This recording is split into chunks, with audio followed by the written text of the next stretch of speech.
Ouais, donc après, on est allé à Lombok.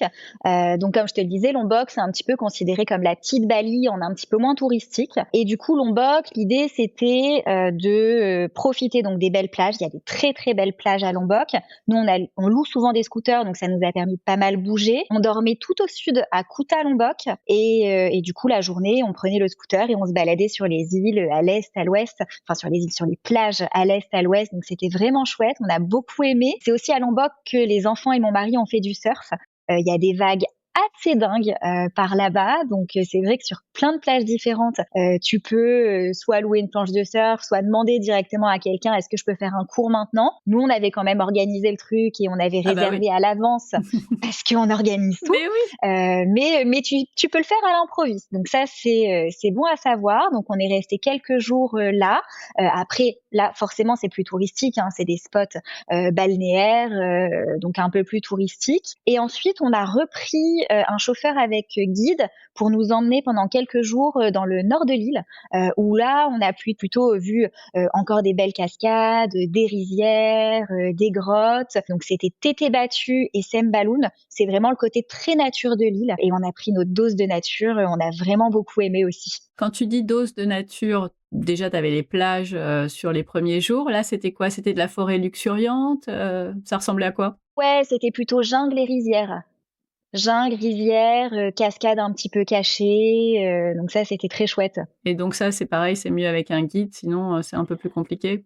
Oui, après, je pense que tu peux le faire toi-même, mais déjà, se balader dans des rizières immenses tout seul, tu sais pas où aller, tu sais pas ce que tu vois non plus. Alors, il y a du riz, mais il y a pas que ça. Dans les rizières, il y avait si tu continues un peu, il y avait une cascade cachée qu'on n'aurait pas pu découvrir par nous-mêmes. En soi, tu peux tout faire toi-même, mais c'est quand même plus simple d'avoir quelqu'un qui va te guider, qui va te conseiller. Je me souviens, le guide, il nous a emmenés dans un restaurant au milieu des rizières avec vue sur des champs de fleurs assez Waouh! magnifiques. Et ça, c'est vrai que quand la voiture s'embarque au milieu des rizières, tu dis mais qu'est-ce qu'il fait? Où il va? Il va se crever un pneu. Et quand il dit si, regarde où on va et que tu vois ce resto au milieu de nulle part Génial. avec des balançoires, les champs de fleurs et autres, tu dis ah bah ouais, c'est incroyable. Et ça, pour le coup, on n'aurait pas pu le découvrir par nous-mêmes.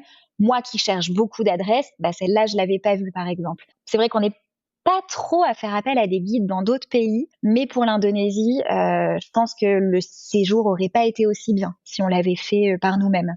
Et lui, tu l'as trouvé comment? Bah, c'était la même compagnie que Ah bah le voilà. premier, et bah, je te donnerai toutes les infos. Et je l'avais trouvé sur Instagram, je crois, via les D'autres voyageurs? recommandations ouais, d'autres voyageurs.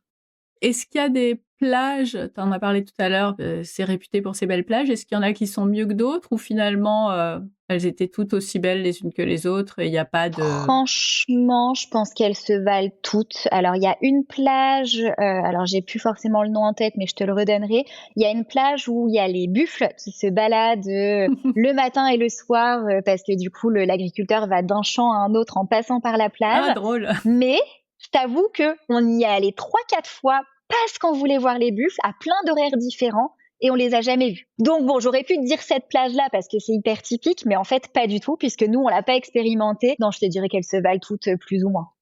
Et les cours de surf, tout le monde, sait faire du surf, chez toi ou, ils ont pris des cours débutants? Comment ça s'est passé? Non, ils avaient déjà fait du surf. Après, il y a vraiment du surf pour tous les niveaux. Il faut juste se dire que les vagues sont assez grosses à Bali quand même, donc faut pas avoir peur de mettre la tête sous l'eau, tout ça. Et ce qu'on a aimé avec le surf aussi, c'est que, alors tu as les vagues qui sont sur le bord, tout de suite sur certaines plages, mais tu as surtout les vagues qui sont un peu plus loin, et du coup le bateau les a emmenés bien plus loin dans la mer directement pour aller faire du surf. Ça, pour le coup, c'était assez incroyable. Alors moi, qui ai vraiment le mal de mer, un jour, je suis sur le bord de la plage, on me dit tu veux venir avec nous? Moi, je me dis bah ouais, carrément. Sauf que les autres jours, le bateau, il les laissait, il revenait, et il retournait les chercher. Bah ce jour-là, le bateau a décidé de rester. Sauf qu'un bateau qui bouge pas, un Mmh, bateau et qui ne qui oui, qui navigue pas, oui. Mmh. qui ne navigue pas, un tout petit bateau de pêcheur au milieu de la mer, bah quand t'as le mal de mer, je dirais que c'est pas le meilleur moment que j'ai passé en Indonésie. C'est sûr, je vois bien. Voilà. C'est dommage. L'idée était bonne de pouvoir les voir en plus, Ah ouais, ouais, c'est clair. J'avais pris le drone, je m'étais dit: «Je vais droner par-dessus eux, je vais faire des photos, tout ça», et en fait, je me concentrais juste pour pas être malade, quoi. ah dommage, ouais.